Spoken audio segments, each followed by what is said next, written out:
Hey guys, how's it going? Today I have a Missouri replay, but it's not just featuring one Missouri, it's two, because Subtender, Taige, and I decided to have a little division fun and queue up two of these premium ship radar boasting battleship beasts. That was a lot of interesting words there. But as we go on, as you can see, we are both advancing on the sea cap, and we are going to be sporting this HSF Harakaze out in front of us. And pay attention to that guy because he does a lot of useful things in this battle, and he helps out our two Missouris quite a bit. Now, we've got a Frederick de Grosse and we have an Otago out in front of us. Now, there's actually two Fredericks down there and a destroyer who are all divisioned together. And that's threatening to me. I haven't quite decided to shoot my guns yet. Subtender has decided to take a shot at the Otago, but now I got spotted. I was trying to get behind this island first, but launched my guns at the Otago. Z-23 popped up in the cap circle. Ooh, about 11,000 damage to that Otago. 11,200 to be exact. And it leaves him on half health. Subtender's pushing past the island. Harakaze is in the cap? Nope, just outside the cap. Ooh, Subtender left that on just a little bit of health before he disappeared. Where's he gonna be?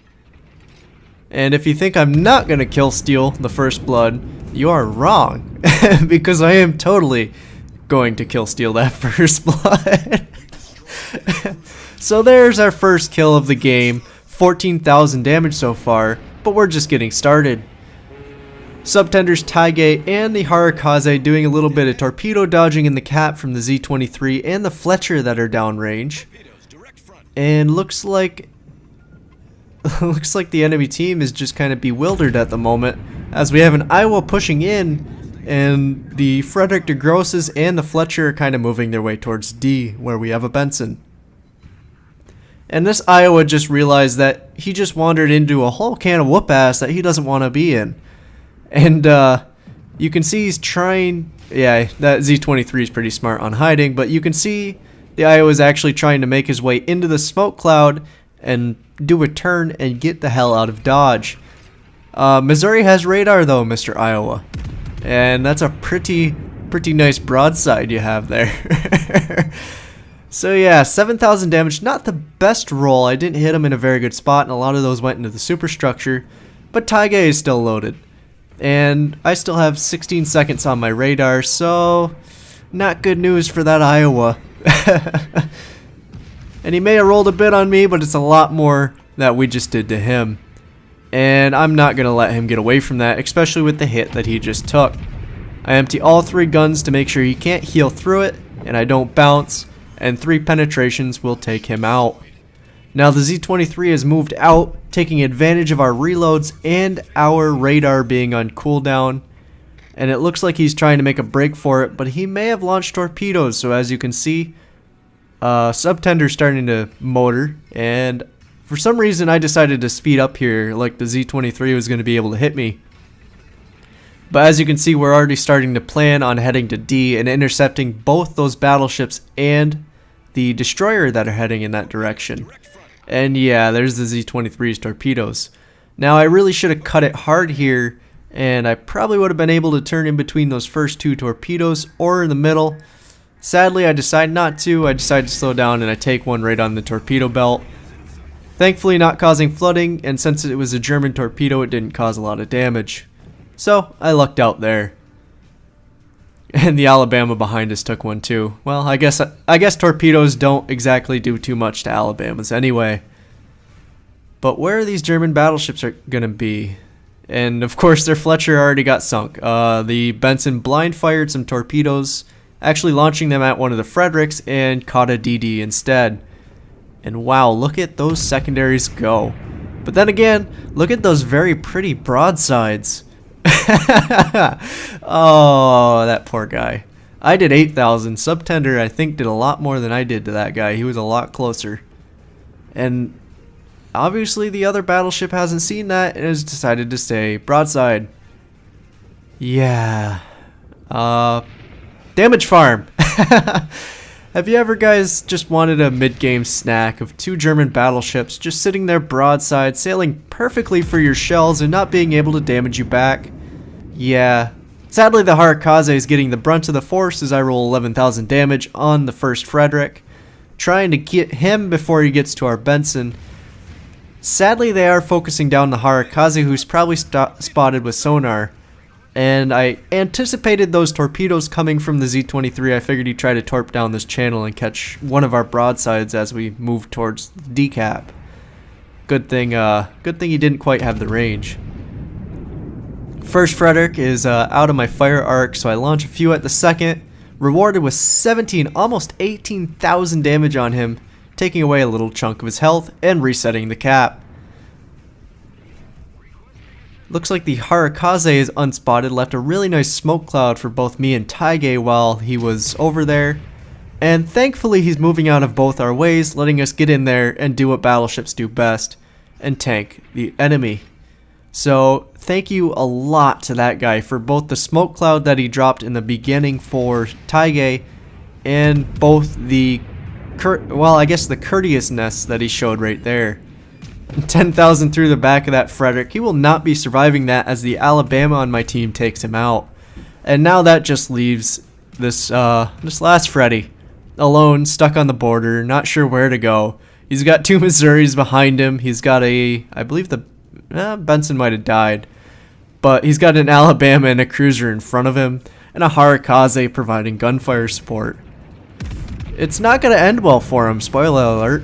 Taige rolls big on him. I roll 14,000 into the side, and yeah, he's not going to be living through this. Secondaries are going off, surprisingly getting quite a few good hits. But as much as he tries to get away, he just has nowhere to go. He's on fire. All the ships around him are pounding the crap out of him with guns, and it looks like the Harakaze's fire finally kills him. But as you might have noticed, our team is kind of broken down. We basically have what you see on the side of the map. We have a destroyer over in A, and we have what looks to be a destroyer down by the southern islands, way down at the south of the map. And we have this very low health Harakaze for our destroyers. Then we have a cruiser out supporting the Alabama, and we have that Alabama and of course these 2 Missouris. Enemy team, 3 destroyers, a cruiser, and 2 battleships. So we're a little bit ahead, but we're kind of down on caps even though we are ahead of them in points. And really the destroyers are what I'm worried about. I may have radar and it may just have come off cooldown, but any of those destroyers on the enemy team could easily throw a couple torpedoes in my side and make me a really easy target for any of the remaining enemy ships. Though it looks like the Z-23 is capping the Charlie cap.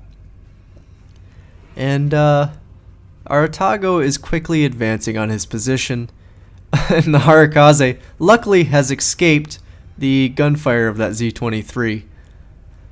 But the Otago is quickly approaching his position in order to maybe hem him in. I'm coming around the side with coming around the back, I should say, with radar.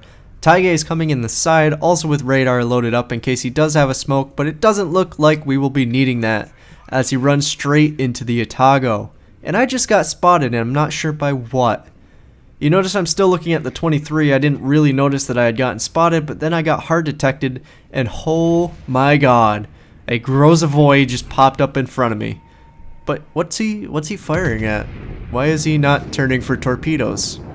Well, I guess we can't ask questions. 10,000 damage through the front of the Russian Tier 10 torpedo destroyer? Question mark? That thing can't really find a niche, but yeah, that could have been really bad if he decided to charge me down or even just smoked and turned broadside and dropped a bunch of torpedoes in my direction.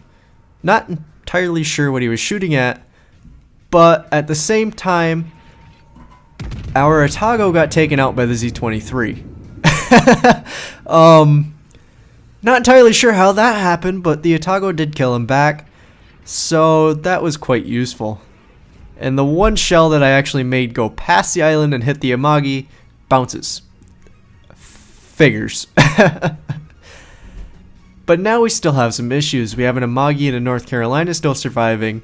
There's, I believe, an Atago still floating around somewhere, and an enemy Kagero is floating around. And that's the real threat here. The Amagi could really put some pain into us if we turn broadside, but it looks like he has other ideas as I hide from him in the Grozavoy smoke and deal 7,000 damage to him. North Carolina looks like he's just running away. He wants to get the hell out of Dodge so that our destroyers will stop bothering him and so we can't snipe him. But I am undetected and I'm barely outside spotting range from the Amagi, but I'm not now since I fired. I was kind of playing the stealth, avoiding a little bit of damage there. Bounced 2 shells off the Amagi, sadly. So yeah, troll armor on that IJN battleship. But where's that North Carolina going? It looks like he's just trying to run around A. Will he get spotted one more time? Come on, Tashkent, get a little bit closer to him. There he is. 7,000 health. Can I make the shot? It's gonna be blind. I fired it just as he disappeared. Is he gonna pop up before my shells land? Yep, there he is. 5,000 health. Looks pretty good. And yeah, 1 bounce, 1 hit, 4,000 damage. RNG, why do you have to troll me like this? But of course, Atago got spotted. He's boogieing away from our battleships and trying to support that North Carolina against against our Tashkent, I should say. And that's when the Kagero gets spotted right next to the Amagi.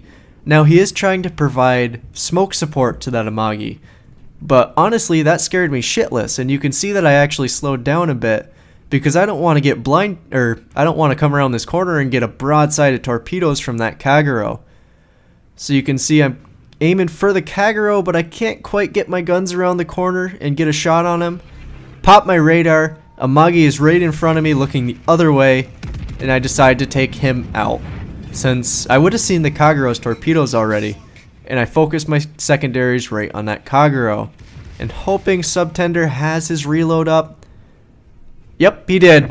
And there goes the Kagero. Cannot fault the Americans for their accuracy at closer ranges. And that Atago, he doesn't look like he'll be living too long. We've got 3 battleships, a destroyer's bothering him. And yeah, he's not doing too hot. Is that an ARP? Looks like a little bit of lag on my end right there. I remember that. I lagged out right before my shells landed and got a nice surprise as soon as my internet decided to catch back up with a Citadel, a sunken enemy cruiser, and a Kraken unleashed. So yeah, along with the Confederate, that'll be a nice little reward right there. Oh, good times. But where's this North Carolina? You see I have my guns loaded and I'm kind of searching around for him, trying to figure out where he went. And pretty soon here, I'm gonna fire my guns off into nowhere. I wasn't just doing that to celebrate or show off or try to hit anything. I was actually trying to get spotted. And if I had gotten spotted, that would have told me one of 2 things. It would have told me that he was inside my range, and it would have told me that he wasn't behind that island. And of course, there he is coming around the other side of the island trying to make a run for the back of B-Cap. I fire my guns. That was a really low roll. Front guns got reloaded, fired those. Son of a bitch. I leave him at very, very low health and do 10,000 damage to him. Will it be the destroyer that gets him, or will it be Taige as he comes around the corner? And it looks like it will be Taige finishing off the game. Yeah, complete ruffle stomp with these 2 radar battleships. We just charged into that C-cap, made our way around the D-cap, and just completely pushed our way back, with Subtender grabbing all the cap zones along the way, and me dealing with, the long-range fire support, I guess. To be honest, I was damage hunting. I can't really say anything about capping when I'm going for kills. I did know that the C-cap would have been handled, but I definitely could have jumped into the Bravo cap rather than going after the enemy ships. But of course, at the end of the battle, all that matters is we won and we had a lot of fun. I did 69, almost 70,000 damage with 5 kills. Subdetonator did 45,000 damage and got 2 kills. So we earned 7 kills out of the whole battle and just completely cut a swath through that whole enemy team. And in my opinion, it was pretty impressive. And like Subtender said, I may have done more damage and got more kills, but he still ended up first on the leaderboard, beating me out by a little bit of EXP. Maybe if I'd gotten that last kill, I would have just slightly edged him out, but those cap zones count for a lot. And I'll give him that he predicted that pretty well. Anyway, I hope you guys did enjoy this replay. I've got quite a few more queued up that are pretty damn good. And I'll see you guys next time. Good luck out there and have a nice day.